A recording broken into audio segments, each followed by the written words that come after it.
بسم اللہ الرحمن الرحیم۔ السلام علیکم۔ ان اللہ و ملائکتہ یصلون علی النبی یا ایھا الذین آمنوا صلوا علیہ وسلموا تسلیما۔ لبیک اللہم لبیک لبیک لا شریک لک لبیک ان الحمد والنعمت لک والملک۔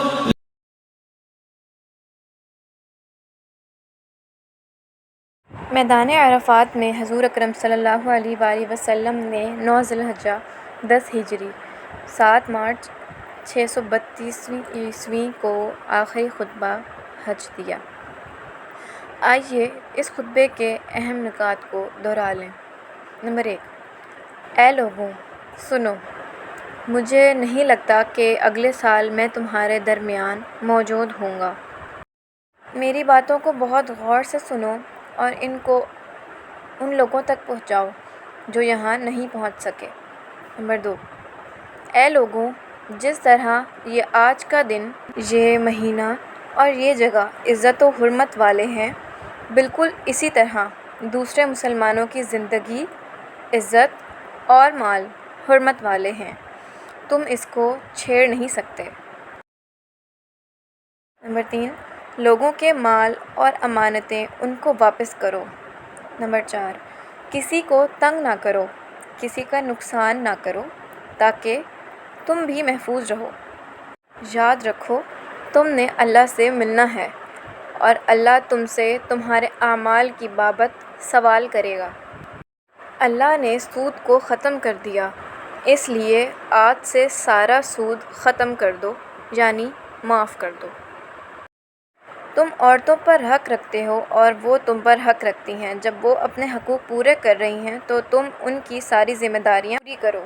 نمبر 8، عورتوں کے بارے میں نرمی کا رویہ قائم رکھو کیونکہ وہ تمہاری شراکت دار یعنی پارٹنرز اور بے لوث خدمت گزار رہتی ہیں۔ نمبر 9، کبھی زنا کے قریب بھی مت جانا۔ اے لوگوں، میری بات غور سے سنو، صرف اللہ کی عبادت کرو، 5 فرض نمازیں پوری رکھو، رمضان کے روزے رکھو اور زکوٰۃ ادا کرتے رہو، اگر استطاعت ہو تو حج کرو۔ ہر مسلمان دوسرے مسلمان کا بھائی ہے، تم سب اللہ کی نظر میں برابر ہو، برتری صرف تقویٰ کی وجہ سے ہے۔ یاد رکھو تم ایک دن اللہ کے سامنے اپنے اعمال کی جواب دہی کے لیے حاضر ہونا ہے، خبردار رہو میرے بعد گمراہ نہ ہو جانا۔ یاد رکھنا میرے بعد کوئی نبی نہیں آنے والا، نہ کوئی نیا دین لایا جائے گا، میری باتیں اچھی طرح سے سمجھ لو۔ میں تمہارے لیے 2 چیزیں چھوڑ کے جا رہا ہوں، قرآن اور میری سنت، اگر تم نے ان کی پیروی کی تو کبھی گمراہ نہیں ہوگے۔ سنو تم لوگ جو موجود ہو، اس بات کو اگلے لوگوں تک پہنچانا اور وہ پھر اگلے لوگوں کو پہنچائیں، اور یہ ممکن ہے کہ بعد والے میری بات کو پہلے والوں سے زیادہ بہتر سمجھ کر عمل کر سکیں۔ پھر آپ نے آسمان کی طرف چہرہ اٹھایا اور کہا، اے اللہ، گواہ رہنا میں نے تیرا پیغام تیرے لوگوں تک پہنچا دیا۔